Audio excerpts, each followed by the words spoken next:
A judge in New York has granted Donald Trump's request to pause his $464 million fraud judgment, giving him 10 days to put up a reduced sum of $175 million. The former president's legal team had previously said he was unable to secure a bond from a private company for the full amount. He had faced a deadline of Monday to post the $464 million bond. If he had failed to do, the authorities in New York could have started to seize his bank accounts and properties. But on Monday, he was granted a last-minute reprieve by an appeals court. "I greatly respect the decision," he said. "We will abide by the decision and post either a bond, equivalent securities, or cash." At a news conference, Mr. Trump suggested he would post the new sum in cash. "I don't need to borrow money, I have a lot of money," he said. "I have much more than that in cash." If he pays the reduced $175 million bond, it would protect his assets while he continues his appeal. The court also agreed to delay the enforcement of other penalties that were part of the original judgment, such as barring the former president and his elder sons from running businesses in New York.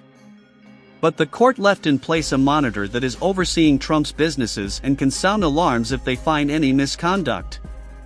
Trump was found liable earlier this year for repeatedly inflating the value of his assets.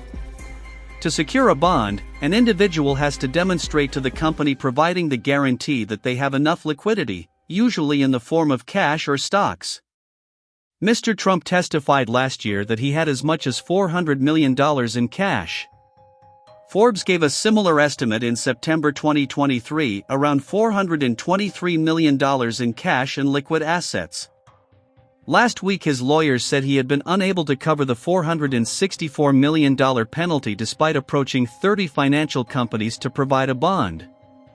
New York Attorney General Letitia James, meanwhile, said on Monday that Mr. Trump was still facing accountability for his staggering fraud. The $464 million judgment plus interest against Donald Trump and the other defendants still stands, she said in a statement. "The appellate court's decision on Monday is a victory for Mr. Trump," said Will Thomas, a professor at the University of Michigan Ross Business School, who noted that the former president is being allowed to appeal without paying the cost of a full appeal bond. Mitchell Epner, a lawyer who handles commercial litigation, said he was surprised by the court's decision to grant Mr. Trump a stay. Just last week, Mr. Trump said on social media that he had $500 million in cash, an amount that would nearly cover collateral for a bond in the full amount. That comment undercut his argument he could not secure a $464 million bond, Mr. Epner and other experts told the BBC.